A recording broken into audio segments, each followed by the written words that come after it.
Episode 10 of the Consistency Podcast is here. My name is Stephen Gloucester, and I'm coming off a 24-hour whirlwind experience of managing the Kirk Minahan Show Twitter account. It was an absolutely wonderful experience, and I want to thank the skip, Kirk Minahan, for allowing me that opportunity. I know that Kirk's decision to give me the keys to the account were not going to be met with 100% approval, and I certainly heard from a lot of people about that. I received some nasty comments, nasty messages from people. A few other people were clowns. They wanted to poke fun at me or break my chops. And there were a few others who thought that the whole thing was a bit. I put everybody who reached out to me negatively on a pay no mind list. I didn't let them get under my skin. They didn't raise my blood pressure because I knew it was going to be part of the experience. My goal during that 24-hour time frame was volume. I wanted to put out a lot of tweets that were engaging, topical, and funny. And I hope that I did that. I know that not all my posts landed with the audience. I believe I reposted a little too much. But overall, I felt like I did the best job I could. And definitely it was tough, and it was very eye-opening. When I first opened up Kirk's account, I saw that he has over 40,000 followers on that show account. My personal account, I may have a little over 600. So I knew that this was going to be a big undertaking. And of course, not all 40,000 followers log in at the same time, but definitely there were going to be thousands of people throughout the day that were going to check in, see what I was posting, interact with it, comment on it, forward it, repost it, quote tweet it. And that is what I was focused on. How do I make this experience great for those people? And I knew that not everything was going to land. But if I could get people to at least like, love, and comment on a few of them, then I knew I did a good job. And what made things better for me were the hundreds and hundreds of people who reached out in a positive way. So many nice comments, so many nice messages. I got some text messages as well, a few phone calls. And people really seemed to appreciate the work that I was doing. And there was even a very small set of people who reached out to me with a couple of ideas and a couple of suggestions. And I used that to craft some of the posts that you guys saw. So I think I did well. And to get some positive feedback from the Barstool guys also meant a lot. To hear from Jeff D. Lowe and Big Cat, that was an amazing confidence booster. And the icing on the cake came on Tuesday's Kirk Minahan show when Kirk came on and said that the post about Jerry Callahan's Google search made him laugh. As everybody knows, Kirk is not a complimentary person. He just doesn't do that. That's not his character. So knowing that Kirk laughed at that post made the job in the 24 hours well worth it. So again, thank you, Kirk, for that opportunity. There were some people that thought that this was a competition in some of the posts that I read, and I didn't find that to be the case. So when I was managing that account, it was never me against Coleman, me against Gus, me against the both of them. I had a job to do. It was my responsibility. And for that 24 hours, I felt like I was part of the show and I needed to do a good job for the skit. However, I did notice a post from Shark Minahan where he said that I posted over 30 times in a 24-hour period, and Gus and Coleman combined for less than 10 posts in a 1-week period. I just don't understand how that's possible.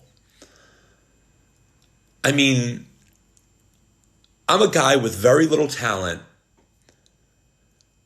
who was sitting at his kitchen table in Gloucester, and I was able to put out over 30 posts in 24 hours. You mean it to tell me that those two guys can't put out 5 to 10 posts during each day? That just doesn't make any sense. But then again, I just don't think Twitter has ever been a focus of any of the producers. Steve Robertson didn't post a lot. Dave Cullinane didn't post a lot. And these guys don't post a lot. And I really don't think that they're doing a service to the Minifans when they don't post. Because there is a lot of interaction on Twitter. And there's a lot of engagement on each tweet. Shark Minahan also mentioned that my engagement counts were astronomically higher than Gus and Coleman. And I know I had a couple of tweets that skewed that number. The Tommy DeVito tweet and the Gussie bullshit Trump tweet made the engagements higher because I'm sure there are people out there that have DeVito and Trump as alerts. So whenever there's tweets about them, they want to see what that's about. But I tried to make things funny and creative. And looking back at what Gus and Coleman have done, I just don't see that. So I'm wondering what those two can do to spruce it up a bit. There are some amazing and funny people out in the network that you can always reach out and help. People want to see this show continue to be successful. But unless these guys give Twitter more attention, they're never going to see that. And I know that there's a lot going on with that show. They have to produce the show on a daily basis. There are preparations for live shows. There are requests from the Skip or from Barstool that they need to fulfill. But I don't think that what we saw in that 24-hour period was a competition. But what I think that may have been was a wake-up call to the guys that they need to tweet a little bit more, because the fans are entitled to that and they deserve it. So again, it wasn't a competition between me and the guys, but I think it was Kirk's way of signaling to them that they need to do more when it comes to Twitter. And I really hope that happens going forward. And if the guys need me to fill in, I'm more than happy to do so. If they want me to take over the account during the weekdays, 1 or 2 days, I'm here. If they need me on the weekends, I'm here. All they need to do is reach out and ask. I'll be more than willing to help. Now, speaking of the producers, we have to talk about Gussie bullshit. And I know I'm going to be adding gasoline to the fire, but Gus has really had a bad calendar week. He lied at the bowling alley when Kane is Abel had said that he saw Gus smoking a joint, and Gus on the show said it was tobacco. Obviously, anybody in that position is going to say it was tobacco because Kirk is anti-marijuana, anti-drugs, anti-alcohol. So anybody put on the spot is going to lie. I don't blame him. I probably would have done the same, as would a lot of people. But then he was called out on Tuesday's show for not being prepared. Kirk said that Gus doesn't seem to listen to any of his clips before he brings them up as topics on the show. Kirk also said that Gus is not prepared at all. He seems lazy.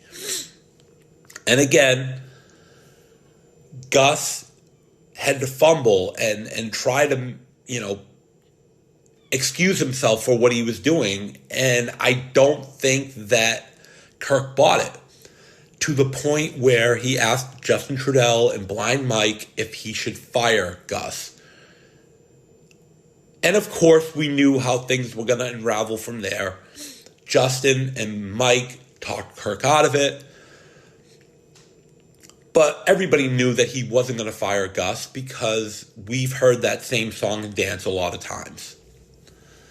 Then on Tuesday night, to cap it off, Blind Mike went onto Twitter and said that Gus has been lying about timestamps and who he's getting that information from. Timestamps are a producer thing that they do behind the glass to mark down certain points of each show. And I guess Gus has been lying about that to Kirk as well. So what can we do with Gussie bullshit?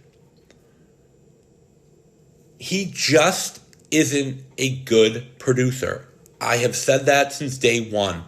He pulled the wool over the Skip's eyes and he lied his way to this position.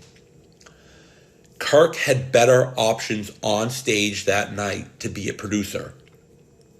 John from Scranton, Mick, and even Mike Montante could have been better in that producer chair other than Gussie bullshit. And I think that any one of those three guys paired with Coleman would have been the better option for the show. And we know Kirk isn't going to get rid of Gus. It's just not going to happen. And I know I'm going to be contradicting myself. I actually don't want that to happen. I think that Gus should be more of a content creator. That is something that Rico Bosco had mentioned last week on the Kirk Minahan show. Kirk said that he agreed with Rico and wonders why Gus isn't doing more content because that's what Kirk wants. So I'm wondering if the chess pieces could be moved around on the board and Gus can do more content, do some man on the street, come up with more ideas, maybe sit in one of the chairs in studio during the show and be on the mic for a couple hours. I think that would better position Gus to have a good career with the show, because right now he's just not a producer. And I think that if you gave him truth serum, he would admit that he's over his head and he's not been telling the truth in order to save his job. And I just don't think that this is a benefit to the long term of the show.